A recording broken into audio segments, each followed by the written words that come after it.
Our story begins during a dark time for the Israelites, who were oppressed by the Philistines for 40 years. In the town of Zorah, there lived a man named Manoah from the tribe of Dan.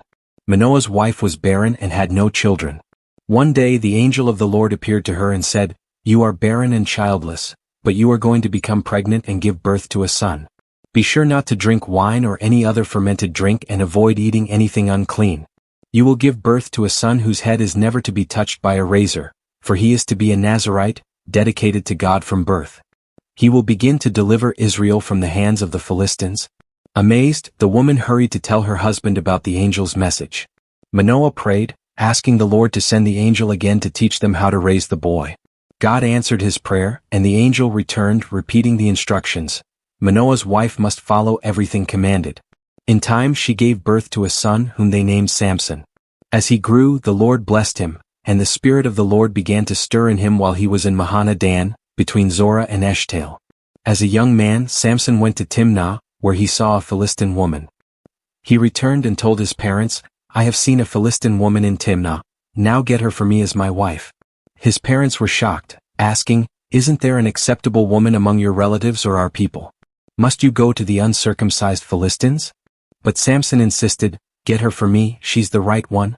His parents did not realize this was part of God's plan to confront the Philistines. On his way to Timnah, Samson encountered a young lion. The Spirit of the Lord came powerfully upon him, and with his bare hands, he tore the lion apart. Later, when Samson returned to marry the woman, he found bees and honey inside the lion's carcass. He ate the honey and shared it with his parents without telling them where it came from. At his wedding feast, Samson posed a riddle to 30 Philistine men. Out of the eater, something to eat. Out of the strong, something sweet. When they couldn't solve it, they pressured Samson's wife into coaxing the answer from him.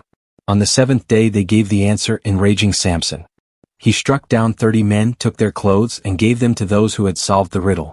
Later, Samson's wife was given to another man, and in revenge, Samson caught 300 foxes, tied their tails together with torches, and set them loose in the Philistines' fields, burning their grain. The Philistines retaliated by killing Samson's wife and her father. Enraged, Samson slaughtered many Philistines before retreating to a cave.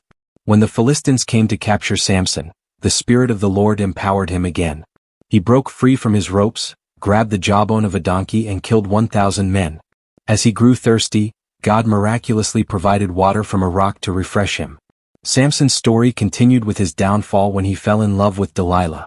The Philistines bribed her to discover the secret of his strength.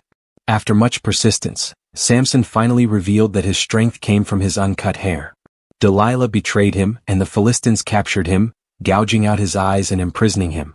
In his final act, Samson prayed for strength one last time. With his regained power, he pushed down the pillars of the Philistine temple, killing himself and thousands of his enemies, fulfilling his mission to begin Israel's deliverance. Through Samson's life we learn about faith, the dangers of temptation, and the sovereignty of God.